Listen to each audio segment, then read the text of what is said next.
राघव, याद है ना, कल तुम्हारे दादू गांव से आ रहे हैं और अब वो हमारे साथ ही रहेंगे। अपने मोबाइल में नजरें गड़ाए हुए ही राघव ने जवाब दिया। तुम्हें उनके साथ रूम शेयर करना है, जाओ जगह बना लो। चारू के ऐसा कहने पर राघव थोड़ा चिढ़कर बोला, वाट? देखो मम्मी, मैं पहले ही बोल रहा हूं, मैं दादू के साथ रूम शेयर नहीं कर सकता। मेरी अपनी प्राइवेसी का क्या होगा? राघव की बात सुनकर नवीन और चारू ने एक दूसरे की तरफ देखा।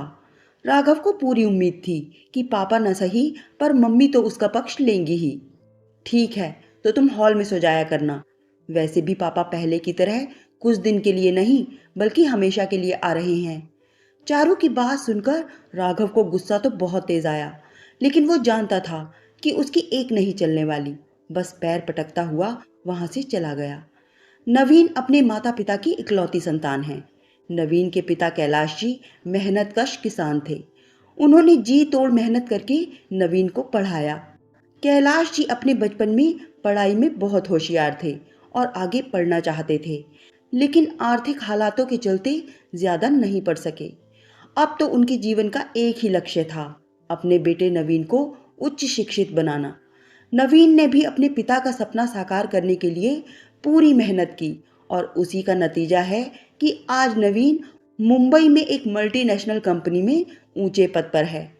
नवीन की शादी कैलाश जी ने अपने दूर के रिश्तेदार की पढ़ी लिखी बेटी चारू से की। चारू एक ऐसी लड़की जिसमें आधुनिकता और संस्कार दोनों का समावेश है। नवीन के माता पिता अब तक गांव में ही रहते थे। नवीन और चारू ने उन्हें बहुत बार मुंबई आने के लिए कहा भी, पर वे दोनों नहीं मानते थे। कहते, हमारा मन गांव में ही लगता है। नवीन और चारू साल में एक दो बार गांव जाते। नवीन के माता पिता भी कभी कभी मुंबई जाते तो थे, पर ज्यादा समय के लिए नहीं रुकते थे। नवीन ने अपने माता पिता के लिए गांव में ही हर सुख सुविधा का इंतजाम कर दिया था। कोई दिन नहीं जाता था जब वो और चारू वीडियो कॉल पर उनसे बातें न करते हों। एक बेटे के जो फर्ज होते हैं उन्हें नवीन बखूबी निभा रहा था। पिछले महीने नवीन की माँ रात को जो सोई तो फिर सुबह उठी ही नहीं। नवीन चारू जैसे ही गांव पहुंचे, पत्थर बने कैलाश जी बेटे का स्नेह पाकर फूट फूट कर रो पड़े। पिता को छोटे बच्चे की तरह अपनी बाहों में भरकर नवीन ने अपने कलेजे से लगा लिया। एक उम्र में इंसान खुद को कमजोर महसूस करने लगता है। अगर संतान लायक हो तो बुढ़ापे की लाठी बन सहारा देती है, नहीं तो उम्र का ये पड़ाव काटना मुश्किल हो जाता है। नवीन, तेरी माँ चली गई। कपकपाती आवाज में इतना बोलकर कैलाश जी अपनी पत्नी के पार्थिव शरीर की ओर देखने लगे। वो गहरे सदमे में थे। यूं तो जीवन साथी का किसी भी उम्र में जाना कष्टकारी होता है, लेकिन बीतते वक्त के साथ लगाव गहरा, बहुत गहरा होता जाता है। शायद इसीलिए साथी से अलग होने का दर्द भी असहनीय होता है। बेटे का प्यार भरा स्पर्श पिता को ये समझाने के लिए काफी था कि नवीन सब संभाल लेगा। 13वीं के बाद जब सभी मेहमान विदा हो गए तो चारू ने अपने ससुर कैलाश जी को समझाया, पापा, अब तक तो आप दोनों थे, इसीलिए हम लोग निश्चिंत थे, लेकिन अब आप अकेले यहाँ कैसे रहेंगे? कैलाश जी कुर्सी पर खामोश बैठे रहे। चारू ने उनके सामने घुटनों पर बैठ धीरे से उनके झुर्रीदार हाथ थाम लिए। उसकी आंखों में एक अनकहा वादा, एक अबोला आश्वासन था। मैंने सब इंतजाम कर दिया है, आप हमारे साथ चल रहे हैं, नवीन ने अपना फैसला सुनाते हुए कहा, और चारू ने उनके हाथों को और मजबूती से थाम लिया। कैलाश जी अब भी सिर झुकाए बैठे थे। उनके अंदर विचारों का मंथन चल रहा था। सालों से जिस जीवन संगिनी पर निर्भर थे, उसका अचानक चले जाना, खुद की तबीयत ठीक नहीं रहना, नई जगह पर तालमेल बैठाने का डर, अपने गांव को छोड़ने का दर्द, और उस सब से परे बच्चों की परवाह और प्यार। उन्हें कुछ समझ नहीं आ रहा था।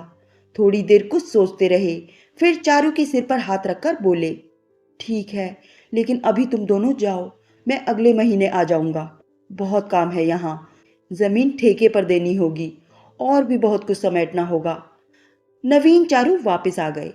वो पिता की मनोदशा समझते थे, लेकिन 17 साल का राघव नहीं समझता था।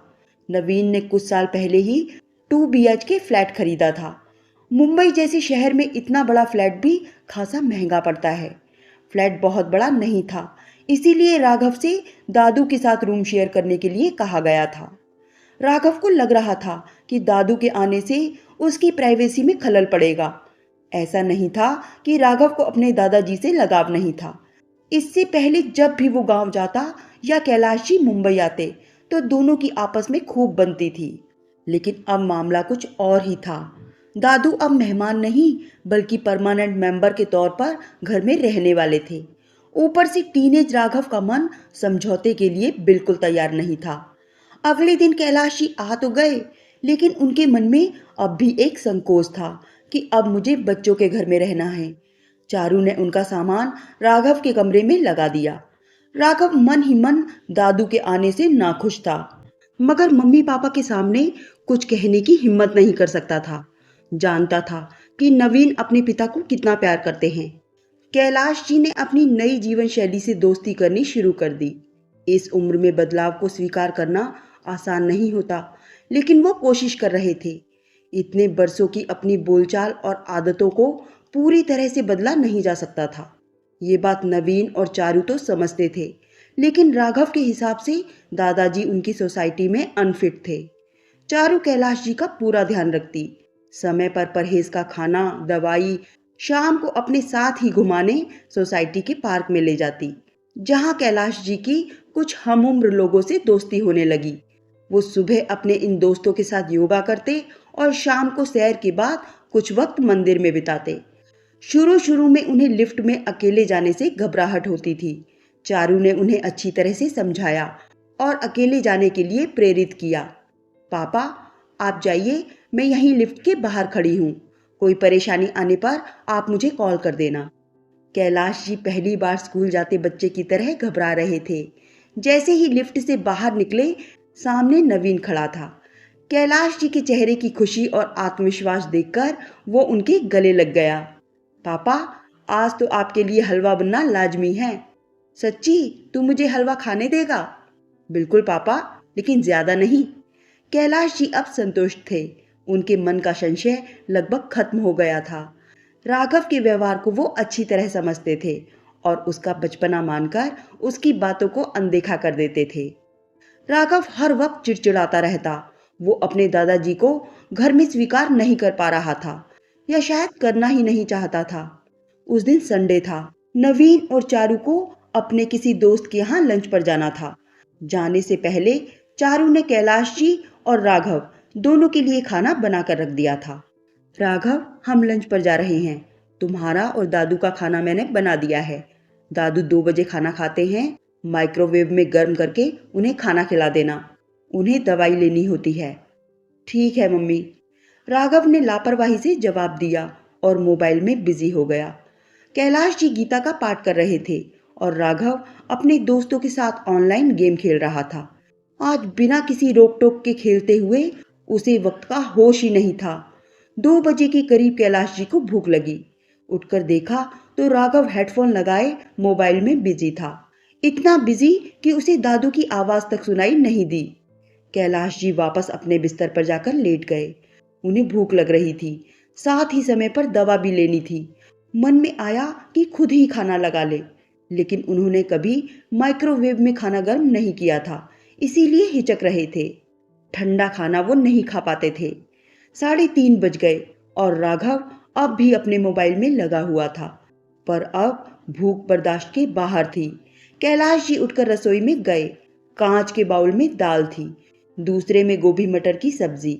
उन्होंने सोचा सिर्फ दाल से रोटी खा लेता हूँ, गर्म करने के लिए तो सोचा ही नहीं। कटोरी में दाल पलटने लगे तो ना जाने कैसे कांच का बाउल नीचे गिरकर जोरदार आवाज के साथ टूट गया और सारी दाल जमीन पर गिर गई। राघव दौड़कर रसोई में आया और वहां का हाल देखकर गुस्से से चिल्लाने लगा। ये क्या कर दिया? कुछ करना नहीं आता क्या आपको? जब से आए हो जीना मुश्किल कर रखा है। ना कोई प्राइवेसी छोड़ी है, ना सुख चैन, गंवार कहीं के। कैलाश जी अपराधी से खड़े थे। दाल गिरने से वो घबरा गए थे। ऊपर से राघव का चिल्लाना। निरीह पशु की तरह खामोश खड़े गिरी हुई दाल को देखते हुए मन ही मन खुद को कोस रहे थे। उधर राघव की इतने दिनों से मन में पल रही भड़ास आज बाहर निकल गई थी। उसके चेहरे पर अपने इस व्यवहार के लिए जरा भी शिकन नहीं थी, पर जैसे ही वो पीछे पलटा, सामने नवीन और चारू को खड़ा पाया। उनको देखकर एक पल को वो घबरा गया। चारू राघव को धकेलकर रसोई में घुसी। पापा, आपको लगी तो नहीं ना? आइए, आप अंदर बैठिए, मैं आपका खाना लाती हूँ। वो बेटा चारू, सारी दाल तो मुझसे। घबराए हुए और अपमानित कैलाश जी ठीक से अपनी बात कह भी नहीं पा रहे थे। कोई बात नहीं पापा, सब्जी रखी है, मैं उसी गर्म करके आपके लिए खाना लाती हूँ। चारू ने खाना लगाकर पहले कैलाश जी को खाना दिया और उसके बाद रसोई समेटी। नवीन बिल्कुल खामोश था और चारू ने भी राघव को कुछ नहीं कहा। इसीलिए राघव को लग रहा था कि बात खत्म हो चुकी। घर में अजीब सी खामोशी पसरी हुई थी। हर किसी के मन में अलग अलग विचार चल रहे थे। रात को डाइनिंग टेबल पर जब सब इकट्ठे हुए तो कैलाश जी बुझे हुए आहत थे। नवीन भाव शून्य दिख रहे थे और चारू कैलाश जी को नॉर्मल फील करवाने की पूरी कोशिश कर रही थी। वहीं राघव के हिसाब से तो कुछ हुआ ही नहीं था। कुछ देर बाद नवीन बोला, राघव, तुम कल गांव जा रहे हो। तुम्हारे स्कूल 1 महीने बाद खुलेंगे। तब तक तुम गांव में रहोगे और खेत में काम करोगे। मेरी ठेकेदार से बात हो गई है, वो तुम्हें खेत में काम करने के लिए 1 महीने के पैसे भी देगा। गांव? क्यों? अब वहां क्या है? दादू भी तो यहीं आ गए हैं। तुम गांव जा रहे हो क्योंकि जो इंसान मेरे पिता का सम्मान नहीं कर सकता, उसके लिए मेरे घर में कोई जगह नहीं है। अब तुम मेरे घर में नहीं रह सकते। एक तो तुमने पापा को सही टाइम पर खाना नहीं दिया और ऊपर से उनसे दाल गिरने पर शोर मचा रहे थे, मानो उन्होंने कितनी बड़ी गलती कर दी। इतनी बड़ी तो कोई बात नहीं हुई पापा, जो आप मुझे गांव भेज दो। है ही क्या वहां? मिट्टी, गंदगी और गंवार लोग। राघव, अब अगर तुमने जुबान से एक भी शब्द गांव और वहां रहने वालों के लिए निकाला तो अच्छा नहीं होगा। अब तक शांति से बात करते हुए नवीन ने गुस्से से तिल मिलाते हुए कहा, जिस आदमी को आज तुमने बेइज्जत किया है वो मेरे पिता हैं, जिन्हें तुम गंवार बता रहे थे।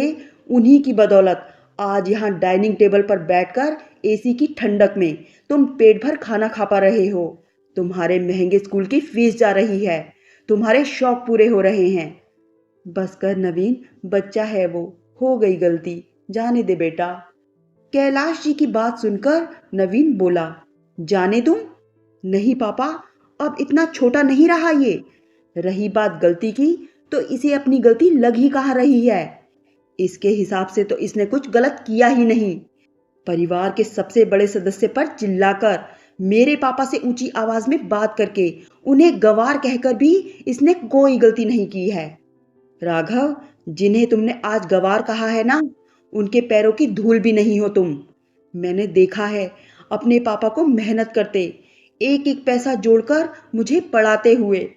कोल्लू के बैल की तरह लगे रहते थे मेरे पापा। सिर्फ एक ही धुन थी कि मैं नहीं पढ़ पाया तो कोई बात नहीं, पर मेरा बेटा अच्छी तरह पढ़ ले।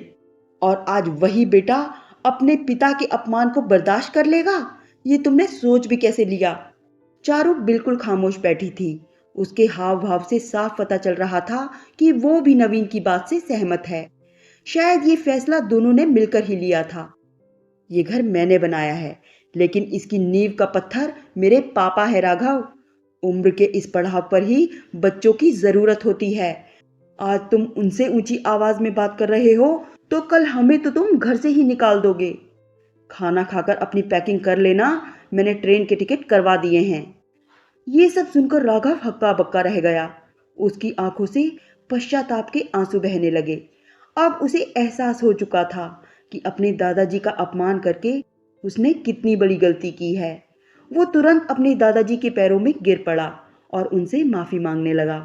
दादाजी, प्लीज मुझे माफ कर दीजिए। मैं समझ ही नहीं सका कि लाड़ प्यार में मैंने कब अपनी लाइन क्रॉस कर दी। आइंदा ऐसी गलती कभी नहीं होगी। कैलाश जी ने राघव को तुरंत अपने सीने से लगा लिया। फिर चारू और नवीन को प्यार से समझाते हुए बोले, बेटा, बच्चे ही गलती करते हैं, उसे माफ कर दो। और मैं भी राघव के बिना यहाँ नहीं रह पाऊंगा। इस पर नवीन बोला, ठीक है पापा, आपकी खुशी में ही हमारी खुशी है। चारू और नवीन को इस बात का संतोष था कि सही समय पर, चाहे सजा के डर से ही सही, लेकिन राघव को अपनी गलती का एहसास हो चुका था और आगे वो इस तरह की गलती करने से पहले 10 बार सोचेगा।